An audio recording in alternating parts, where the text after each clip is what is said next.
Okay, здравствуйте, товарищи, and welcome back to Stalin's Starcraft 2 Battle Report, and this is a viewer replay someone has sent me, and I don't know what's going to happen, so this is Rolling Thunder. I'm completely blind to the outlook, or outcome of the game. I think you might get better commentary that way if I don't know what's going on. And with that, I do know, I'm sorry, whoever sent me this replay, I don't recall your YouTube name, because unless your YouTube name is the same as your StarCraft name, I probably won't know who sent it. And if you really want me to give you a shout out, you should probably mention your StarCraft name in the message with the replay.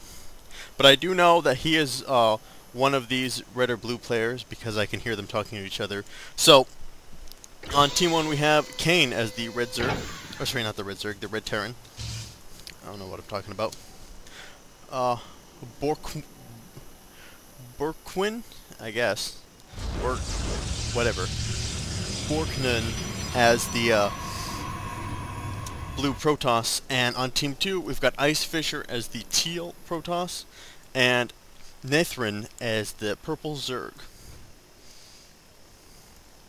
So we can already see some scouting action here by both the red Protoss, and we can see some harassment by, sorry, the red Terran. We can see some harassment by the blue Protoss. Built an assimilator on one of Teal's refineries. It's not like super effective. It denies him that gas a little bit, and it gives you a little bit of intel if they're building any units around. But more or less, it actually kind of messes with your opponent's mind when you do that. I think it really just kind of messes with them. But other than that, it's something that I don't like to do when I'm the Protoss. I think it's kind of a waste of minerals, especially early on in the game when those minerals are so important. But not a lot of action. We can see both a Roach Warden and spawning pool by the purple Zerg. Guess we're going to see a Roach Zergling combination from our Zerg friend over here. And the Protoss is just getting some zealots out in the field. And across the map, we see a fairly similar build from the purple, from the blue Protoss. Maybe I'm colorblind. Maybe that's my problem. But he's got a robotics facility going up early. That means we might be seeing some Immortals backing up his forces, or Colossi. And on the other hand, we do see a little bit of a Reaper rush coming in from the Red Terran. He's coming in. Looks like he's gonna be able to kill one drone, but he's not gonna be able to do a whole lot of damage with that Reaper, considering there's a queen right there, and that queen will tear up that Reaper if it gets too close. Not to mention, speed upgraded Zerglings are not friends of the Reapers. Those speed upgraded Zerglings will be able to chase him down and tear him up.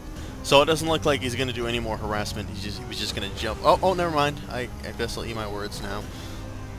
Did come up and try and do a little bit more harassment with that Reaper. And like I said, those speed upgraded Zerglings are going to tear him up. Not going to stand much of a chance there, but it's one Reaper.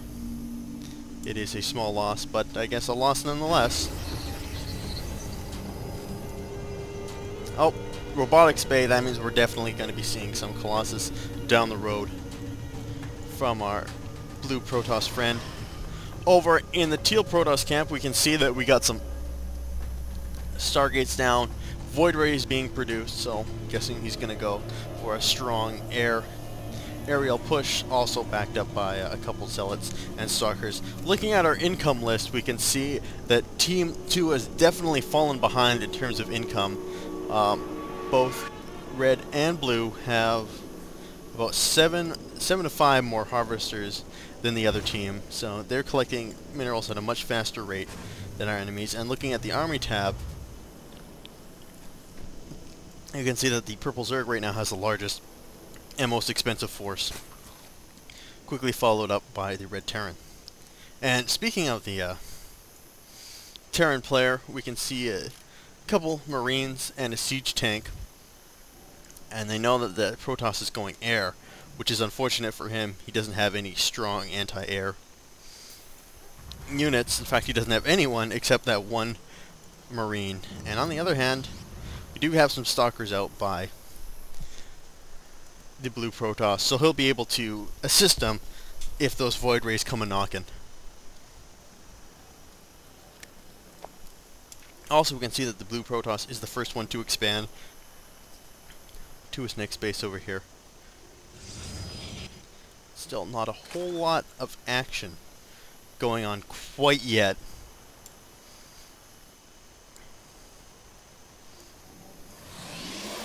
See another Stargate going down, a couple Void Rays out on the field.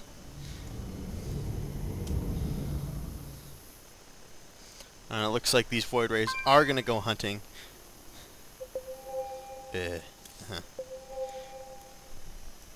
Both the red and blue player say they have very little troops, but me being an omniscient being staring down at this match can see that their armies are actually relatively even. The largest army still goes to the purple Zerg, but what we can see their armies moving out across the field. Those two Void Rays up here along with the Zerglings and the Roaches coming in. Looks like they're going to try and start tearing down those destructible rocks, and it looks like the blue Protoss is oblivious to this. He doesn't hear them tearing down those rocks. He's not doing anything about it, and from the forces we see him having, he doesn't have anywhere near enough forces to take out this threat. I mean, those Zerglings are going to tear those Stalkers up. If they can hold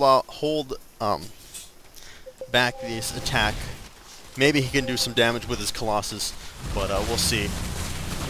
Coming in, and as you can see, those Zerglings are ignoring the Stalkers, charging up to that Colossus, going to tear it down, and what's left of the Zerg force is going to start tearing up those Stalkers. Those Void Rays are doing they're doing terrible damage. Sorry, I just had to say it. And they completely obliterate the blue Protoss' base. Fortunately, he has an expansion here with plenty of resources. And those Zerg troops aren't managing themselves effectively. They just get led into the slaughter. They are just ripped apart. We can see Zerg elements retreating back to their base. Those Void Rays are still going to be able to put up a fight. But 2 goes down, 1's going to retreat. And while that Void Ray looks like it's going to be able to escape. Yeah, it's going to be able to escape with just 18 hit points. It's able to crawl away.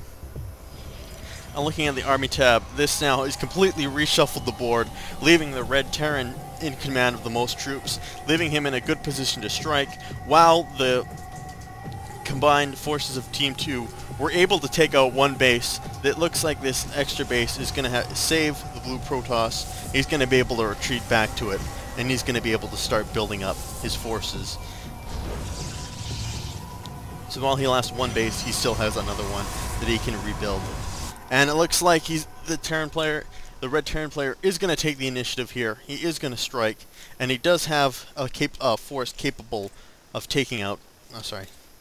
Looks like he does have a force capable of taking out one of these players. Neither one of the Zerg or the Protoss has a sizable force after that attack. Zerg still, the Zerg still have a decent force. They were able to save some of their units, but this red Terran player just annihilates the Protoss forces. But those Zerglings come in and try to do some damage, but those siege tanks hold their ground, while those Void Rays are able to destroy all his anti-air troops, and the red is now left at the mercy of these Void Rays, who are just beginning to tear down what's left of his forces, and they're just melted by those Void Rays. So again, the tables have turned, leaving now the teal player in command of the largest army with the most troops, and the Zerg player in a close second.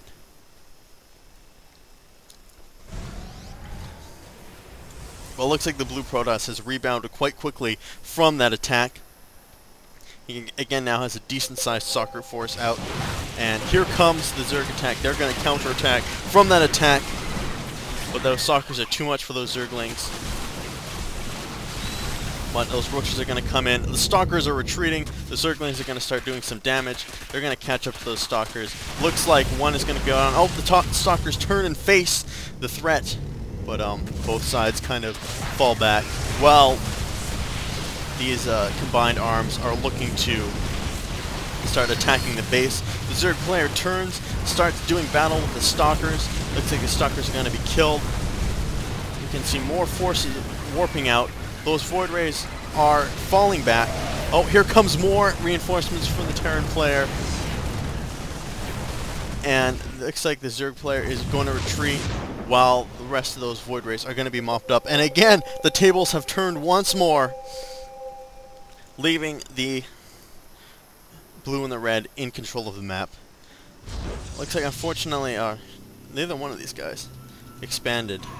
But throughout the duration of the game, the teal Protoss didn't build any more probes than he already has, and only has 2 Stargates, leaving him in kind of a bad position in terms of resources. But here comes another attack. These two forces meet on the field of battle.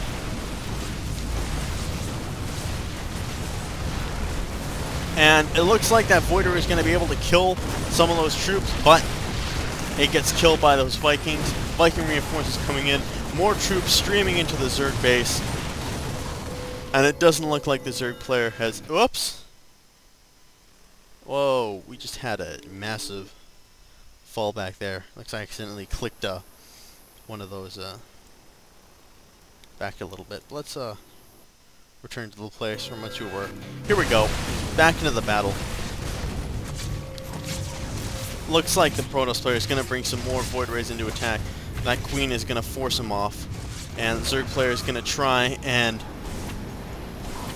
warp in some more reinforcements. Here come some Roaches, but they're going to, looks like they're just going to lead themselves into the slaughter. And those siege tanks are just going to shell the shit out of them. And they are obliterated.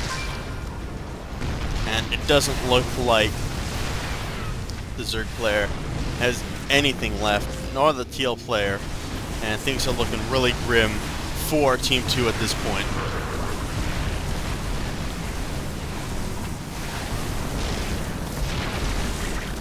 The Zerg base is... We are kings, says the blue Protoss. And when Zerg base is being completely destroyed, he's retreating some of his drones back to the base. Looks like he's going to try and rebuild. The teal player doesn't have anything to fight with. Both red and blue have a sizable army. They're still going to continue to start taking out these troops. But already the blue Protoss is on the move. And their combined air force. And these Void Rays are outnumbered, outgunned, and they're going to be taken down quickly. And at this point it looks like it's all over for the Protoss and Zerg, for teal and purple, and it's done. He's got one Stalker left trying to attack. He gets taken down. It's a massacre. The other team's just left at the mercy of these far superior forces, and looks like also the Terrans are taking out that Zerg hatchery. It's done. Game over at this point. So, well, it looks like everybody's GGing. So with that, I want to thank you guys for watching, and thank you to whoever sent in this replay. That was actually really fantastic. And if you guys got a replay to send to me, just contact me over YouTube. And what most people do is they upload their replay to Mega Upload and then send that link to me. You can also send it to me via email. I wouldn't suggest doing that. I get hundreds of emails a day, so it'll probably get drowned out and lost. Wouldn't recommend doing that. But if you guys got a Starcraft replay, love to see it. And with that, I'm gonna be signing off, and you guys take care.